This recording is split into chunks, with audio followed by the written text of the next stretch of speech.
you got any questions, that's the band to go to. And as he mentioned, he showed you a lot of GMRS radios, and I've got another one up here I will talk about. But GMRS radios are like cars. We got Fords and we got Chevys and we got all kinds of cars out there. So it's a preference and your ability to what you think you really need to do with the radio. And we've looked at several different radios in the beginning. Before I get into that, a little bit about our group here. This McKenzie Communications, or Community Communications. I flip those around all the time. Right now there's 3 board members of that group that is in there. We only have 4 on the group at a time. Ken Engelman's sitting in the back down there. He's the one taking the pictures of everything. I got Dave Hunter sitting on this side over here. He's another one of my board members, and I'm one of them. And we got a big helper right there sitting right beside Dave. Sarah sitting over there. So anyway, there's a pamphlet on this table back over here that talks a little bit about the group. We put it together basically in 2020 when the fire come along here. It burned up everything we have in the valley here for the most part, and we basically had no radio system we could talk on. We didn't have a internet system that we could work on and things. So the group quickly put together a couple of internet sites up in the McKenzie Bridge area, Rainbow area, free to the public to come and set up and have an internet system. We've continued to do that. We're adding more sites. We're bringing one down to Vida real soon here. But anyway, pick up this. It talks a little bit about it. It talks about our radio system. We decided to get into the radio business so that we could talk to up and down the valley when we needed to. Groups could talk together, neighbors could talk together, and things like that. And so when we went through several different varieties of radios when we started this out, and we decided that not everybody really cares a lot about radios, but it's a good thing to have, just like cell phones. Cell phones used to be very simple. And they're not anymore to operate. But most all of us have a cell phone in our pocket or in our purse or a capability of using it. But we also found out that cell phones didn't work at many different times. You know, over the past probably 6 years, we've been snowed over, we've been burnt out, and we froze to death here just a couple of months ago, it seems like. And all that time, all those systems went down. And so basically the only systems we had going was radio systems like these here. We looked at several different radios and decided that this one here is probably the simplest that everybody can use. You don't see any buttons on the front of it here to look at or to deal with or anything like that. There's channels into the thing. Craig talked about all the channels that were available. This is a new model radio.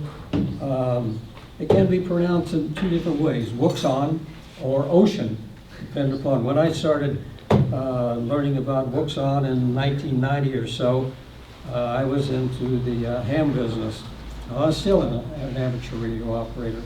And one of the radios that I got was, we called it Wuxon at that time because we didn't know that it was also called Ocean. So people will respond both ways. Is it Wuxon or is it an Ocean radio?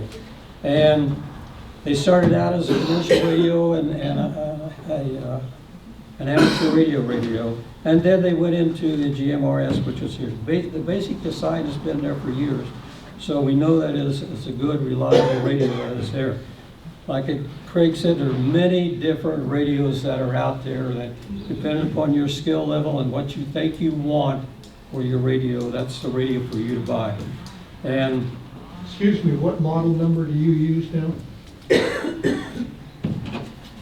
it's a KG805G radio. You'll pick up one of these brochures that are on the table back over there. This radio is on the front of it. It's the identical this here. And it talks about what things for you to really think about when you want to buy a radio. And this is the one that we would recommend to buy for continuity up and down the valley. and this one here. And these radios will come pre-programmed with the FCC channels that are in there, and we have made a few changes to there and added some channels to it to operate within the valley that we're trying to do. The group that we have is, we don't want to control this thing. We're going to build the thing for you, and we want you guys to operate the system. We're not going to try and operate it for you. We will be there because Dave and I and Sarah and a few other ham operators that are around here have this interest and will be there to support you. But you guys are going to have to make this system work. And to get back to the young lady back over there that asked the question, how does groups work? If you could, each area up and down the valley, we know that there's a group right now that is responding up in the McKenzie Bridge area and down into the Blue River area because they can hit that repeater that is up there. But there are smaller groups there. If you get into simplex operations on these radios, they're line of sight. And they could be 2 miles. They talked about, what was that, 36 miles or 30 plus miles or something like that. That's on a very, very good day. And both of those antennas are on top of the highest mountains in the world. Because you know that this earth is not flat, it's round. And about 8 miles apart, something like that, you don't see each other if you're on flat land out there and it's wide open. So these are line of sight. So anyway, neighborhood groups. There's several of them down right around in this area down here that function together. But what we're looking at and thinking about is envision a wagon wheel. You have the outer edge, and you have all of these spokes that come into a hub.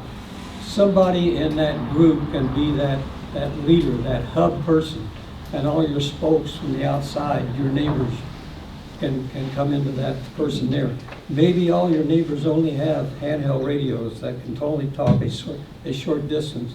And we have a lot of trees around here, and we have a lot of hills and mountains around here that restrict the line of sight communication. But maybe that hub has a mobile radio that's stronger than a 5-watt or a 2-watt radio, maybe a 25 or 50-watt radio, that can get out further and can talk to further around. And also talk to repeaters that might be up at McKenzie Bridge. We're going to be putting one in the Vida area. And we're talking about one down in this area down here too that will you will be able to communicate with. You may not be able to communicate directly with the handheld radios like this, but going into a person that has a mobile radio in their home, and Dana back there is one of them that lives in the Lieberg area here, close up to Vida, that has a mobile radio in his home with an antenna that's allows him to able to communicate to the McKenzie Bridge area and able to communicate down into the Springfield, Eugene area down here. So that is our goal. Create these hubs around the valley and put repeaters in different parts of the valley here so that one repeater can talk to the people in the other repeater and vice versa, so that we can go that way up the river if we need to go, or if we need to get information out, we can get back down into Springfield, Eugene area from our hub set up. So anyway, this is a very good information about radios and different types, and the type that we are recommending that you buy, depending upon your skill level. It's very simple to operate. It's pre-programmed. We program it up for these systems that we are using. We have identified channels up and down the valley, and this little yellow sheet that is over there, there's a bunch of them on the table. On the front of it talks about the different areas that we have here and the different radio channels and frequencies that we have designated that for groups to talk upon up and down the valley, like the Walterville area, the Vida area, the Blue River area, the McKenzie Bridge area. And as groups grow, we may find that we may need to add more. This is a very liquid thing that we have. This is not in concrete. This will change just like that, and we put a date on the thing so we always know what's the most current one that is out there for you to have. It's also important that with this radio and with the GMRS system, you need an FCC license to get that. The FCC license is $35. It's good for 10 years. And Craig, you talked about any Tom, Dick, and Harry in your family can be on your license, so you don't need a separate license. And then they talked about websites where you can go to the website and they'll walk you through that.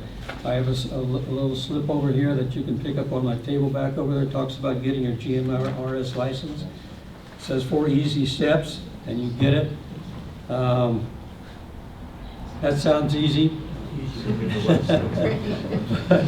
But the website is really not simple to operate on. Now, it's just friggin' hard. Yeah, but we're here to help you with that. So this, and in this slip that I have here, and also I talk about it in this little pamphlet here too, there is a video in there, a YouTube video that you can go through and listen to it. And they walk you through the steps too. And that's a good thing when you get through and get into this thing and talk about the different areas and different questions that are there and try to get the answers. So Dave, you had a question? Not a question, a comment.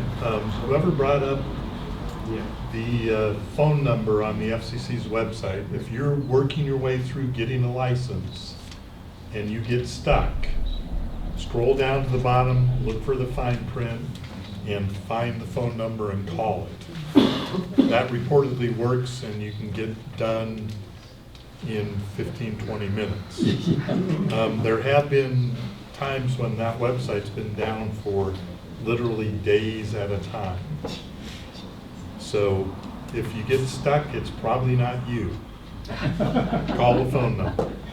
Yeah, the website was down. I just checked it a couple of days ago. I tried to get into that thing to check on something, and it was down.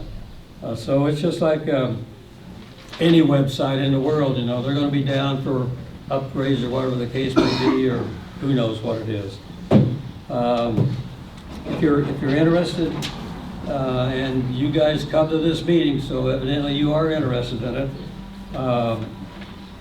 Inside this little folder here, there's one of these slips, or some slips over there. Put your name and address on there, let me know, leave it on the desk over there. We'll add you to our roster every now and then. We send out a little more of information about what we're doing.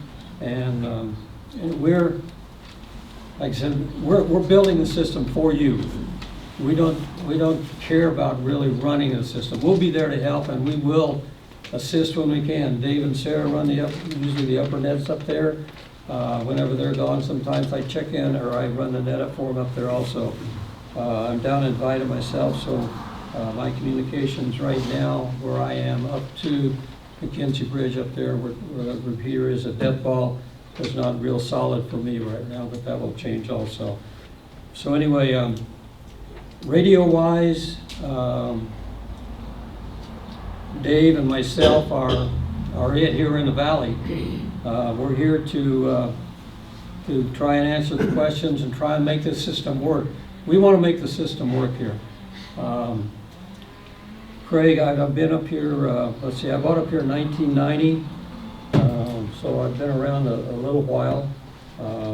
I've just got into GMRS here since 2020, but I've been a ham radio operator for more years than I can think of right now. But anyway, that's where we are. I got some radios back over there. My friend Randy is back over there. He's got some radios set up over. He's got a repeater in the valley here, down around here someplace. And so we're just trying to make this work. We want to be able to communicate. We know that things happen. We just don't know when they're going to happen. And that's what surprises us all. So these little things here are pretty simple and could be a very important operation. Randy. Yeah, well, just a quick comment. I mentioned this at the emergency meeting we had last month, and so forgive me for mentioning this again. The radios that you'll be looking at, hopefully picking up, are very powerful radios. And one of the temptations, which is good, is you can actually put in there to monitor McKenzie Fire Rescue frequencies, Lane County Sheriff, the forestry, which is fun to listen to when the fires are nearby, the National Forest frequencies. Just, if you would, do the research. Each frequency you put in there, you can rig it so that the radio will not transmit when it's on one of those emergency service channels. And you need to do that because you don't want to be the person who's has the radio in the backpack that's jamming and transmitting on one of those emergency frequencies that you're having fun listening to. So just wanted to remind folks to do that. Thank you, Randy. That's a very important part. I was going to say, a properly certified Part 95E will not do that. So like the Baofengs are not 95E, they're not certified for GMRS, and the danger with the Baofengs is that a lot of them will let you transmit on whatever, so you can get in a lot of trouble. So that goes back again to me recommending buying what MCC recommends. Right. Because then they have a code plug, they have everything outlined for you. So if you're a simple person when it comes to technology, go with their recommendations. That's going to be the best option. Yeah, in fact, I'm going to pick up one of their radios, even though I have more powerful radios, because I want to have the same radio that everyone in the community uses. That's really a good thing, because if we concentrate on these, then Dave and I don't have to learn every friggin' radio that's out there. Actually, he does. Yeah. Dave does, yeah. I gotta say this though. Dave's our answer man. I have a lot of radios, and the 805G is a very nice radio to operate. It's uncomplicated, you get where you want to go without a lot of extra button pushes. What's the price? The They're price, 70 now? $80. well, it's $99. Normally, that's the normal price on it. Right now, it's $79, $80. Some, they have special, that's a special right now. They really had a special about, I don't know, 6 months, a year ago, something like that. And it was $59, I think, at that point in time. I haven't seen So- those.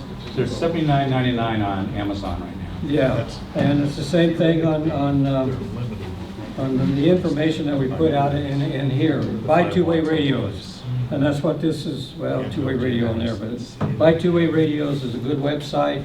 I'm not promoting them or anything. I use that site because they have a lot of very good information on it that you can use and things, so.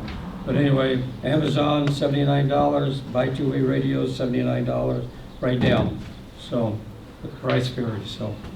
Sarah? Well, or actually, people, do you want me to come up and do like an ad hoc, this is what I'm doing with the Upriver Net, so people have an idea of, well, how this is being used? Sure. I think that would be Yeah. Okay, so good, not when to. when you're done. We were going to introduce you, sir. Yeah, we're gonna introduce you for 2 reasons. If Walt's, when you're done, Walt, I'll. These guys are tired of hearing me. Perfect, so real